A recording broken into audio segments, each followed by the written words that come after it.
So we'll start off with a 5-minute introduction.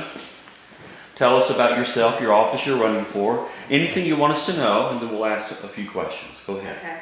I'm Doris Golemon, and I am running for County Judge of Montgomery County.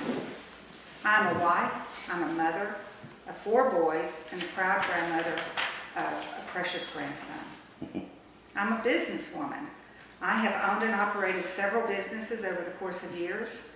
I know what it takes to run a budget, to create a budget, and to set a budget, and to live within that budget.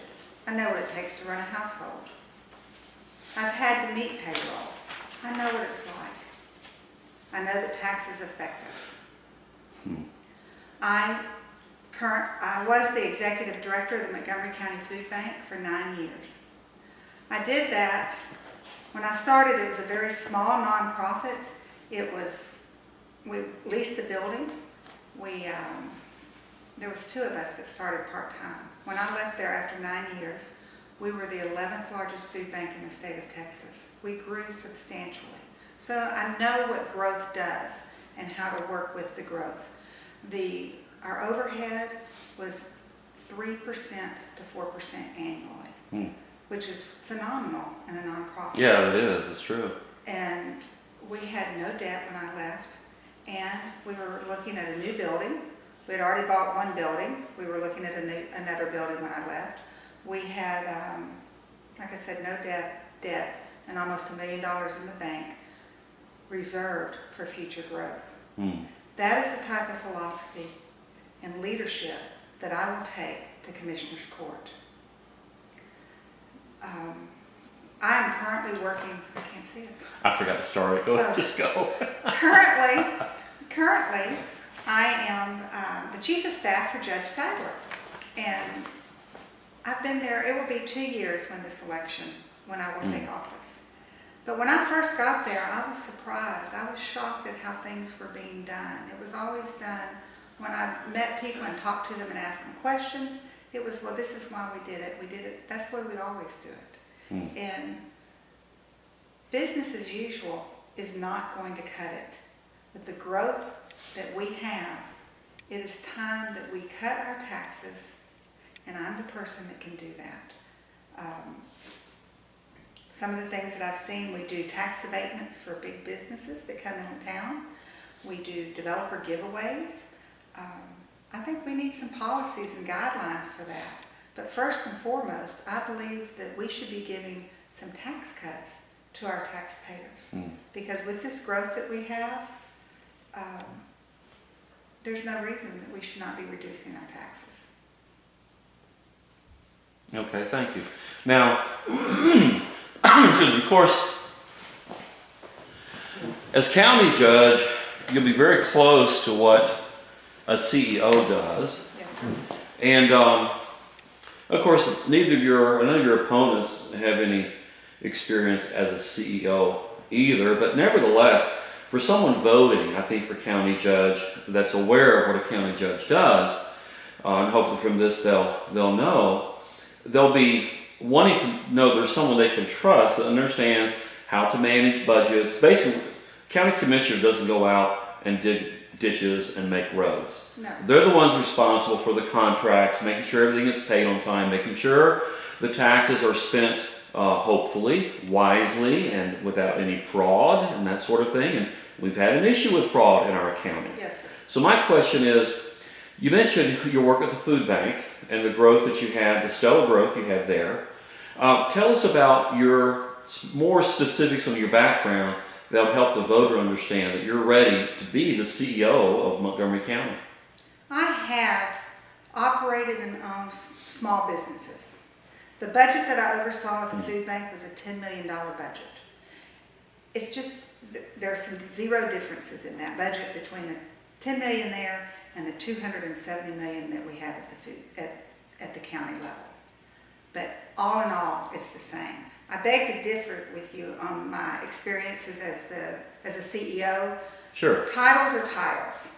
The executive director at the food bank was that. The owner and operator of a small business, you are that person that is operating and making that budget happen, creating it, and making sure that you are working within that budget. and I have that experience. My opponents do not. They have been in county government for combined 50 plus years. They know nothing else. And like I said earlier, business as usual is not going to cut it anymore. We need some planning and prioritization that has not gone on. The Joe Corley, you mentioned Yes, the fraud. some of the fraud that's being alleged out there. They built that building, or they built the jail. They had the tax financing that they had planned. My opponents will say they knew nothing about what was going on. I have seen documents, with their names on it. Maybe they didn't know exactly all the details, but they knew that we were doing taxes. Well, let me ask you specifically on that. One thing I know is that, and from what we know from both our interviews we've had with a lot of different people, then of course what happened during all of that, the county commissioners did a very strange thing when it came to the mental health facility, the Joe Corley scandal and all of that. Brought in the FBI, that the DA felt like there should have been charges made, but had trouble because of how long the FBI took and so forth. Well, what they did was, rather than the county contract with someone to build any of this, and of course, the bidding that would have been done otherwise, they went and formed not one, but two private corporations. And then they gave the job to those corporations, and the corporations, of course, aren't held to open meeting laws, aren't held to any sort of bidding or any sort of accounting requirements. And so obviously that was done to get around those things. So my question to you is, under what circumstances would you ever want the county commissioners to form private companies to do county business with the commissioners as the board of directors, the private company? What would ever justify you doing that in your mind? None. There is no reason we should have our own private boards, or we're a public entity working for the county taxpayer. And that is your taxpayer dollar that we are supposed to be judicially handling and making sure that we're appropriating it correctly. We're not in there to use your money as investment financing, to do being a banker. That's not what we're there for. We're not there to do entrepreneurial projects as the Joe Corley Center or the mental health facility. That is not what we're there for. We're there to do what we are constitutionally required to do. Yes. And that's what I will do as your county judge. Another thing, those meetings we should have been having workshops. Those should have all been public meetings that anyone could have attended to. Well, on that issue, when it comes to budgeting, we've all been to county commissioners court. I mean, yourself, myself, and a number of people on our Tea Party board. And when I first started going, it struck me that the vote occurred.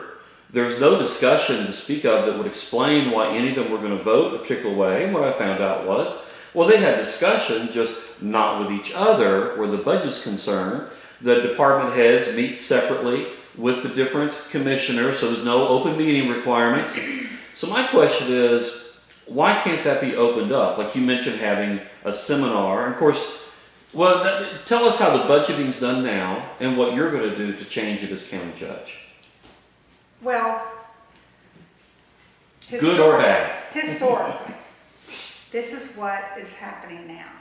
They will pick up the phone, and I'm not sure who is they, okay? Okay.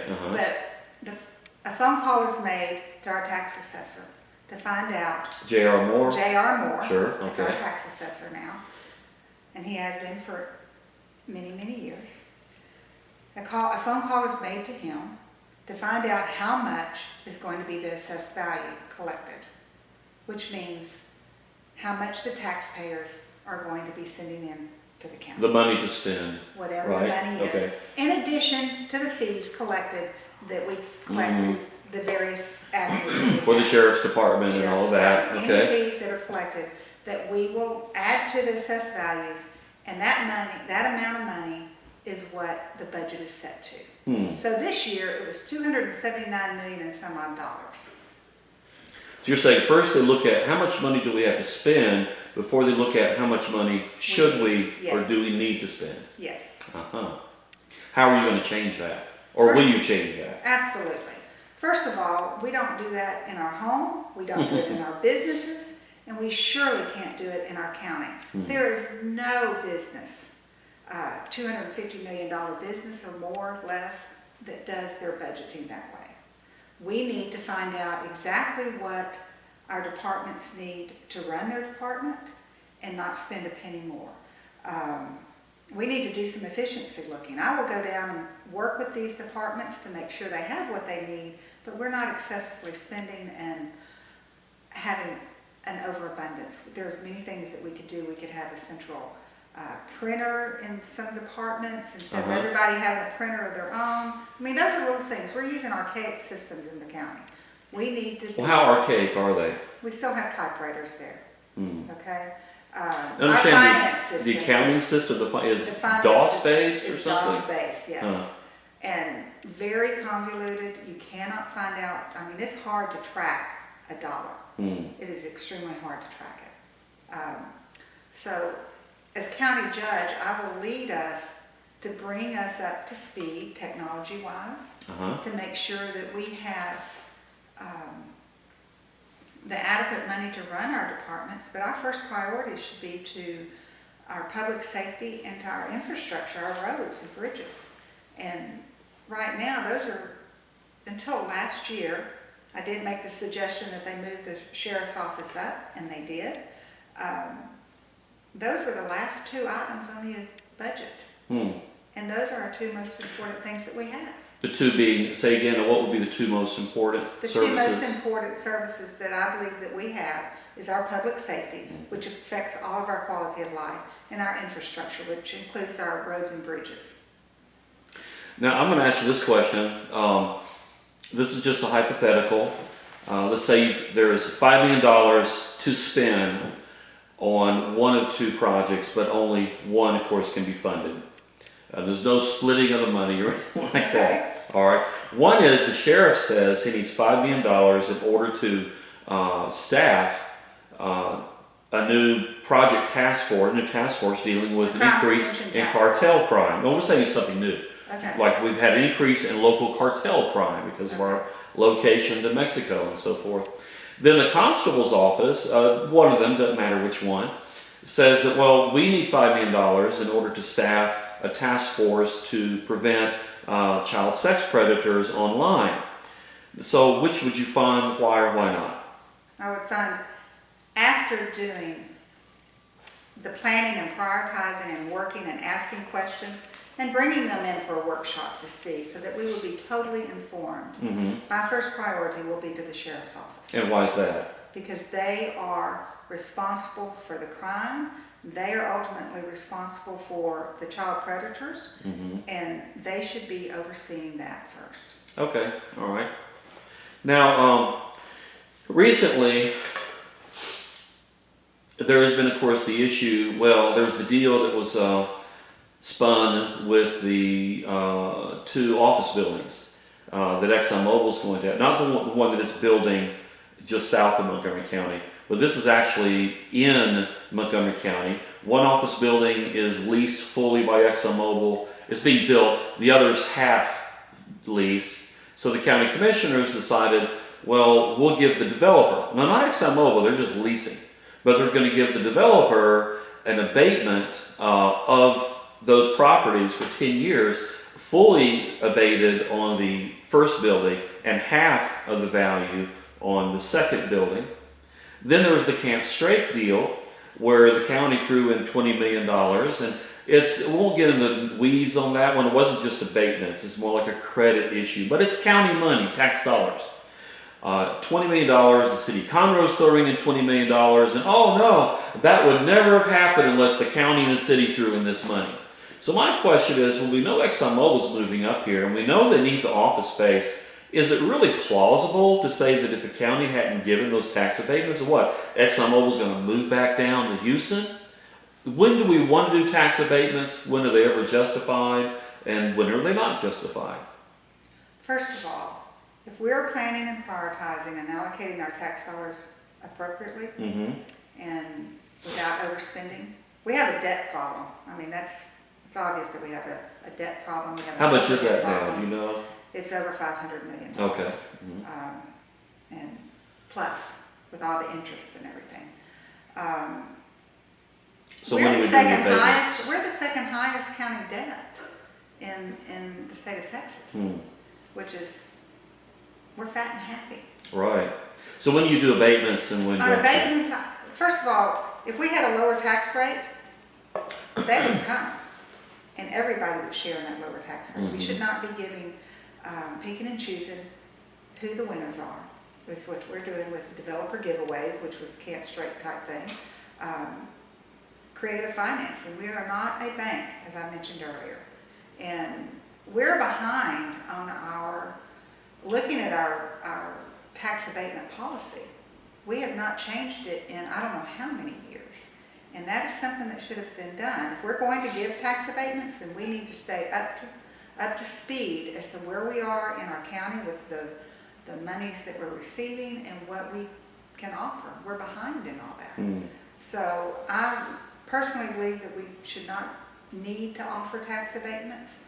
The answer to your question on ExxonMobil, yes, they would have come here. They may have chosen somewhere else if we'd not given them a tax abatement, but that's their choice. It is not our choice to grow and finance these people. Now, of course, the developers will come to the court and say, you've got to do it or we're not building. You're willing to tell them that's your decision? That is I am willing to tell them, and they're not going to like me. I'm not basing my decisions. So you're giving up the developer vote, you're saying? Yes. They're not going to like me. They're not supporting me now, so, but really, James, if we lower our tax rate, and we had a lower tax rate than anybody in the state of Texas, or we had one that was comparable to another one, which county would you choose? Oh, sure. You would choose the one. So why should you pay more for your house for them to bring in somebody else? Yeah, I agree. Now, let's see, when it comes to the budget again, transparency, because I know anytime I've ever tried to look and find out why we have the budget, or you talked about the process, but at the same time right now, the only thing you can get as a citizen, as a local taxpayer, is basically a copy of the current budget. And even then, it's a summary level budget. You know, it doesn't really tell you why any of those dollars are being spent that way. Now, you mentioned about having workshops. Yes. Now, to understand you correctly, that basically you're saying these different departments, when they want to come and present what their budget should be and explain it, that this is going to be open Yes. to the taxpayers. Yes, sir. Now, you're going to be doing it in the commissioner's court, or you'll just make arrangements or something? No, it'd be done in Commissioner's Court. Okay. I look at a workshop, that we would hold a workshop with all the commissioners there and the county judge, and the departments would come in and explain what they need and why they need it. We shouldn't be finding out how much money we're receiving and then base our budget on that. Well, so how long do you foresee the budget process to be? Is this I believe that we need to be working. I heard last year it was a 3-day It's process. a 3-day process last year. They did do a budget committee for the first time last year. Both of my opponents were on that committee. Were those committee meetings open to the public? I never knew when they were, so I would say no. But And there was more than 2 commissioners on the committee? That sounds like a violation of the open meetings law. Because of that court, I think 3 or more have to be open to the public, even if it's if dinner. there are 3 or more commissioners or, elected officials together on the court. Right. Of the court, it has to be open. Well, maybe they're So- meeting as corporate board directors or something. But When it comes to, and we talked about the budget, now of course one of the other leading services that we expect from the county, you mentioned the second, and that's dealing with our infrastructure. By that I mean roads. I'm not including the plumbing, that's the muds, but where roads are concerned, and we know we have a god-awful problem in our county right now. Getting through the Woodlands proper is a nightmare during the week in the evenings. just Of getting course, here. would getting be- anything between one side of the interstate, going from the I-45, the Woodlands, Oak Ridge North area, over to 59, where half the county, well, half the land of the county is you have to go by 242, and that's going to get bottlenecked. And yet, for what I've seen with the different county commissioners, well, the county commissioners we've had for the past decade or more, I've never heard of any regional planning. Matter of fact, I have heard that we've missed out on some state funds and even federal road funds, and that's our gas taxes we're talking about, failing to come here because we have no regional planning. I know there's the Houston with the HGAC, but even then, that participation seems to have been something they didn't really want to do. Like I think James Nowak's got it because he was the new guy on the block, and they just gave it, to some. They didn't want to do it themselves. In other words, they had no priority for it. So my question is, we're not a small county anymore. We can't run this county, like it's the hillbilly North Carolina anymore. Yeah, we're a suburb, we're a satellite city. We have over 500,000. We're projected to double that in less than 10 years. We've got these big 2 amusement parks being built on the east side of the county, and yet we've got no really good way to get over there. So my question is, as county judge, are you going to sit by and let the different commissioners run their precincts as a little fiefdom, where they take the money that J.R. Moore says they have and divide it equally, which makes no sense at all? Or are you going to push them and cajole them, or whatever you're going to do, to get them to do some sort of cooperative planning, and lo and behold, maybe even work with other counties in the area, because our roads, for some reason, don't start and end in Montgomery County. What can we do? And they don't stop and end at your precinct. That's right. So what do we do? We have to have an all-inclusive plan, including the people, the counties around us. HGAC is one of my opponents. Craig Doyle was the director. He was the chairman of HGAC for at least 2 years. We didn't benefit from that at all because we had no strong leadership. We did not have any planning or prioritizing, there's just no planning whatsoever. When I started to run as county judge, and I've been doing this for over a year now, I put on my push card that I would have a countywide mobility plan. Lo and behold, we are now getting one. It's taken them a while, but they're doing it. We should have been doing our own planning for years. As soon as we started seeing all that growth going, we should have been prepared for that growth. Our roads there are roads here that are in deplorable condition, and they will say they have no money. Well, our budget has increased substantially. Right. Just this past year it increased 6%. They sold the Joe Corley Center, the detention center.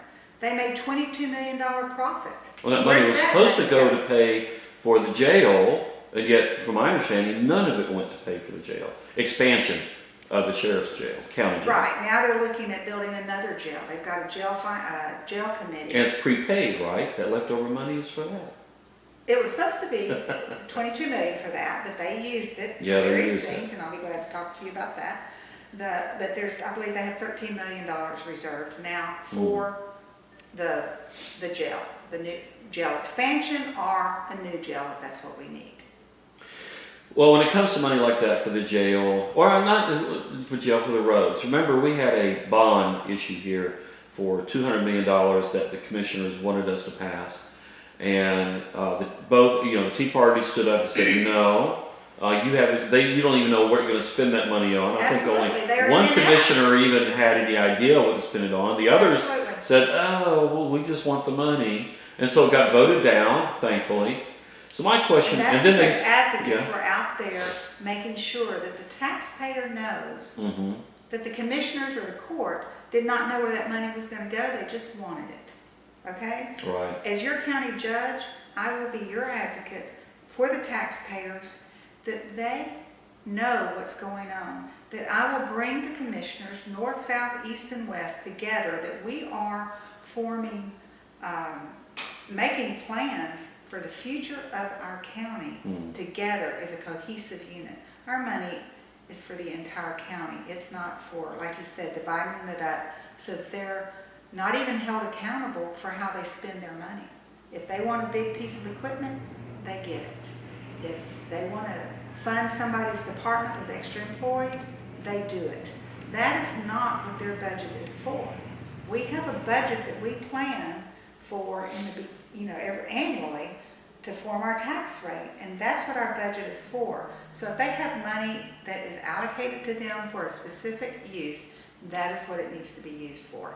And I, as your county judge, will make sure that our commissioners, our court, because I'm part of them, spends that money appropriately and where it's supposed to be. Well, what can be done if they don't? What can be done if they don't?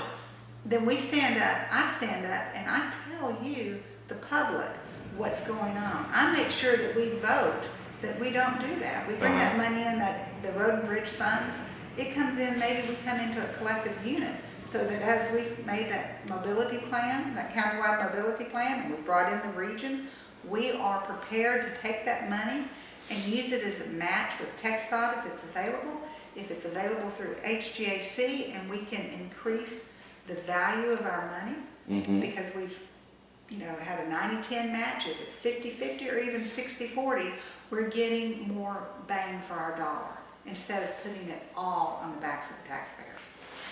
Well, we're about more than actually past halfway through. Okay. So let me just ask a few more questions, and then you can close with another 5 minutes. Now, when it comes to the, well, let's see. Let's talk about. Well, let me ask one quick question, because we did ask this of all the candidates. What do you know about the Agenda 21, and what do you think the county's role in that sort of thing should be? First of all, Agenda 21 is a UN mandate for sustainable economic development. Sounds awful nice, sustainable. It does. It sounds wonderful. But James, we in the county, we know what's best for our county, not federal government. And we need to be planning and prioritizing and asking for those dollars that are ours, that we as taxpayers have sent up, whether it's through the gas tax or, however the federal government gets it from our area, we need to be asking for that to be returned here. As I said earlier, HGAC is one of our areas of ways of getting funding. We have had leadership there. My opponent was there as the chairman. He did not do anything. We didn't get a dime from what I understand. That's my understanding. When he was there as the leader, we didn't get anything. And because there was no regional plan or no cooperative plan in our county for roads. There's not, and there's not been any planning or prioritizing and allocating of those dollars or being prepared. I couldn't do that in my business. I couldn't do it at the food bank, and I can't do it at home. And we cannot do it with our taxpayer dollars here in the county. Okay.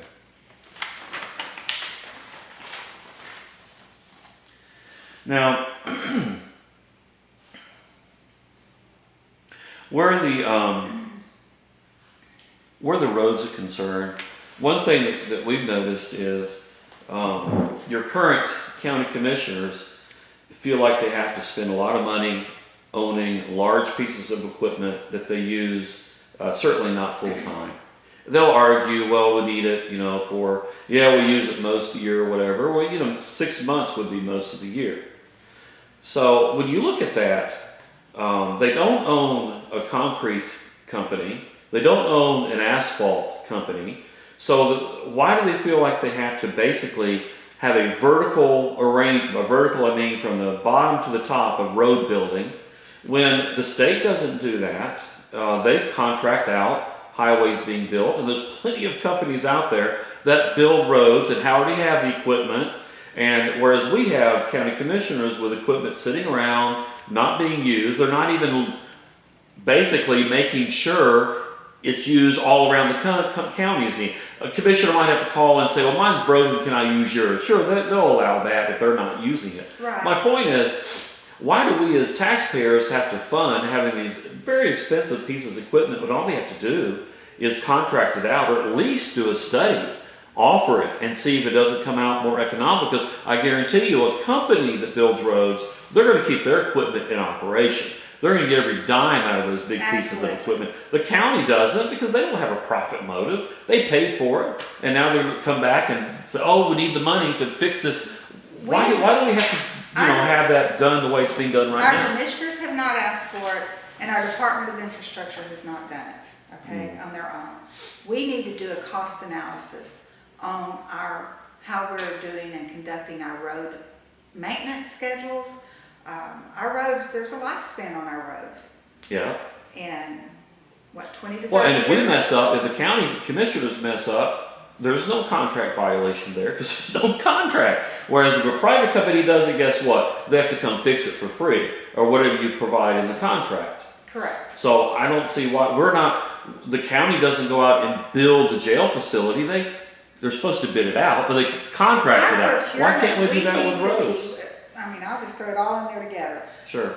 As far as our procurement process goes, we need to make it where everyone has the opportunity to bid for our projects, all projects. We don't have, and I know there's some things that only one person does, but there are in our country today, there are very few of vendors that they're one sole source vendor. Sure, yeah. So we need to open it up and look at their track record, and not just our track record with us, which means they become our friends.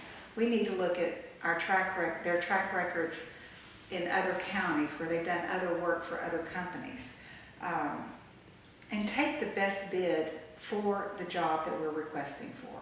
We don't need any one particular vendor doing all the work. But back on the road issue, yeah, we could have a county-wide system where we share on those big pieces of equipment.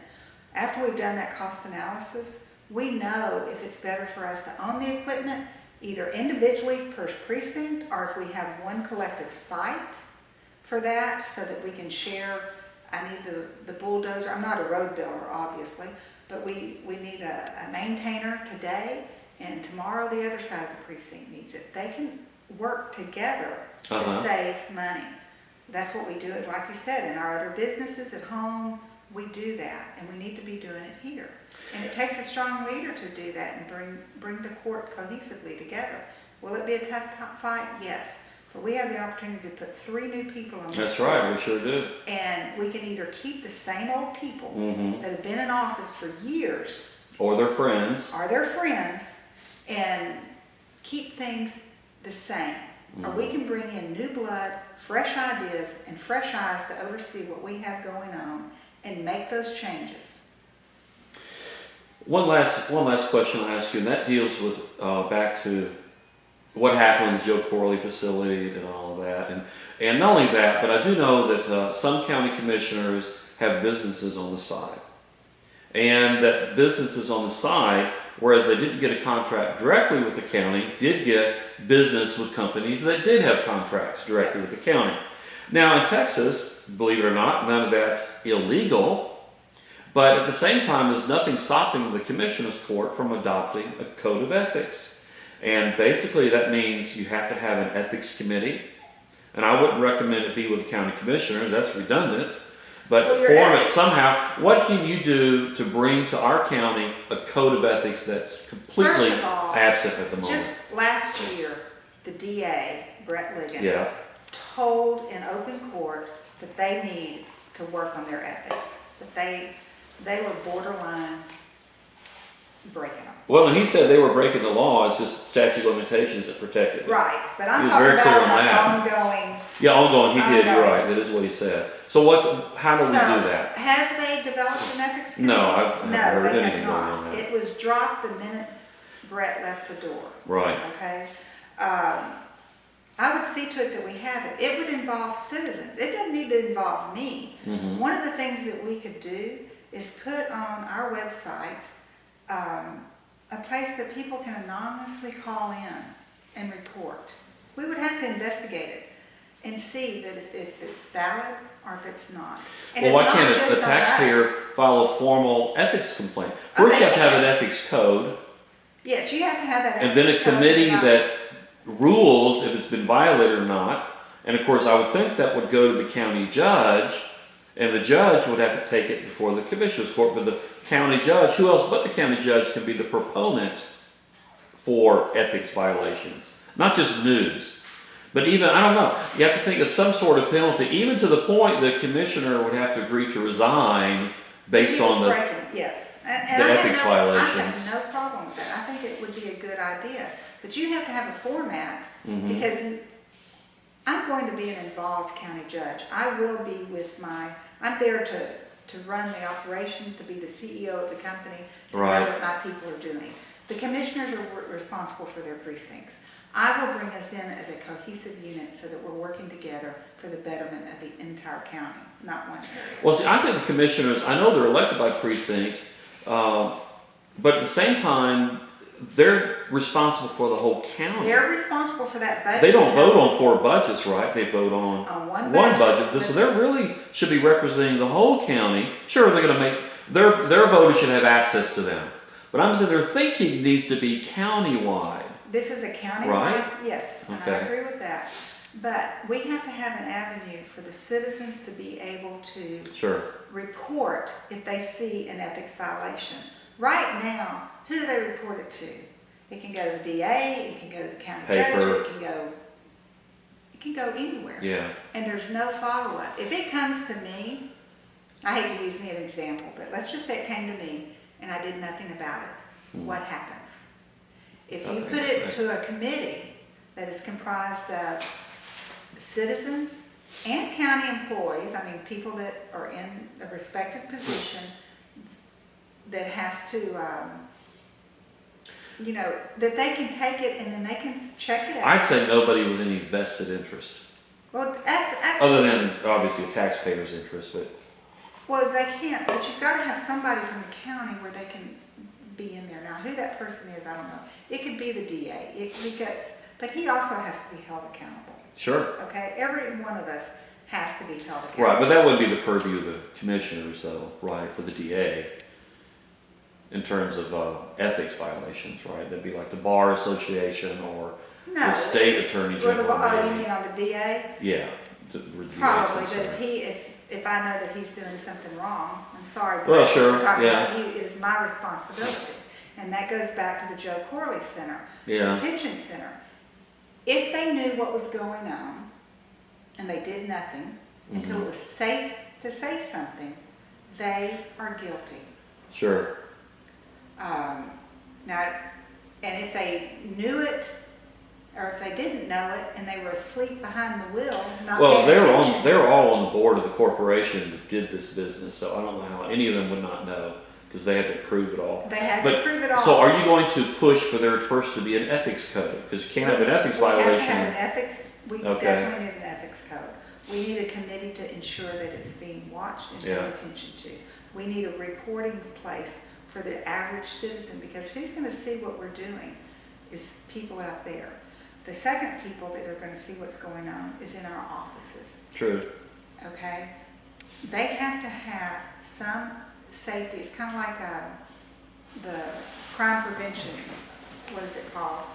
The Crime Stoppers. Oh, yeah. You yeah. have a place to call and say, look what's going on. In the current, or in the budget, when you're elected county commissioner, judge, what would you consider to be your top 3 priorities in the budget? And what 2 or 3 areas do you think we probably should look at cutting? What are your priorities for budgeting 3? And then what would be 2 or 3 areas you think are pretty sure that we need to cut back on? Okay. First of all, public safety Uh-huh. and our infrastructure, roads and bridges, are our top 2 priorities. Quality of life is what we're responsible for here in Montgomery County, to make sure that we're not stopping at stoplights, that we're safe in the streets. So those are my top 2 priorities. Our second would be to lower the tax rate, because we have planned and properly advertised, properly prioritized. Prioritize. Yeah. That's the word I'm looking for. Prioritize our needs. And it's based on what our core responsibilities are. I would also go in and do an efficiency comparison to see how efficient we are operating. I know firsthand that we have a huge overhead just within the county. We are overstaffed in some areas, possibly understaffed in other areas. There is a lot of wasted inefficiencies. We need to correct those, make those inefficiencies into an efficient government. How long do you think that will take? To do that, I think we can start immediately working on that. I don't know, I'm just asking, when you take office, that would be January 2014, Yes. hasn't the budget for that year already been determined or not? I don't Just know. because you have a budget You can that still says change you it. can spend $270 million, doesn't mean you have So to you're gonna want spend them to re-examine the budget for that year? it. Absolutely. Okay. We won't be changing the tax rate. But Right. if we don't spend all the money, then we need to be paying down our debt. We need to Yeah. be putting our money aside to, for our future. Mhm. Those roads that we need, those maintenance of the roads that we need. We talked about that earlier. You don't wait till the road has to be maintained. You maintain it in schedules. You know what you're doing. All right, well, I think that's the full breadth of the time for the questions. If you would, take up to 5 minutes, give us a closing. Anything else you think that people need to know that I haven't asked you about? Or give me just a minute to start this up. Or anything you just think that is important. You can reiterate entirely, up to you. Go ahead.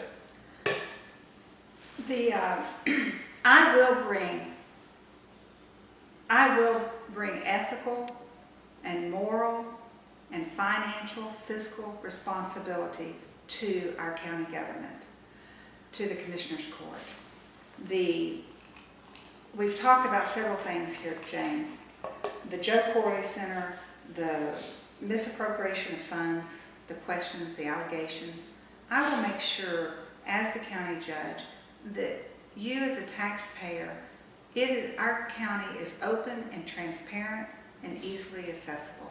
I will put the documents on my webpage so that as the contracts come through, as the business is done, whatever I can put out publicly, because there are things that have to remain private, Yeah. the public information will be there. And it will be easily accessible and easy to find and understand. The budget, we will start immediately looking at the budget and working with the departments. They're going to run, the elected officials will run their departments. They're the ones that know what they're doing. But it is up to the court to fund them, but it's up to us to make sure that they have what they need and that we're not wasting any dollars. My background and my experiences separate me. It's black and white. I am so different than my two opponents. They have been in county business. They've worked for the county for 25 plus years each. Business as usual is not going to cut it anymore. So I would like to bring my background, my philosophy to the taxpayer, oversee the county, and make sure that we're spending our money appropriately, we prioritize it correctly, and that we are getting the best use of that money. We can lower our tax rate. We have a great county. The development is going to come, period. Oh, yeah. So I would like to do that. I would like to bring us together as a cohesive unit and be prepared to ask for those regional dollars that we have access to, that state funding, the federal funding, that we're not asking for, and that we also give the opportunity to the private vendors that can come in and ask, when we have a job that needs to go out for bid, that they have the opportunity, that everyone has the opportunity to bid for it, and that we select the best person or the best vendor for that job. It may not be the lowest bid, and it may not be the highest bid, but they will be the best vendor that we can find to do that job for the county. Thank you. Appreciate it. Thank Hold you. on 1 second. And I ask for your vote. Very good.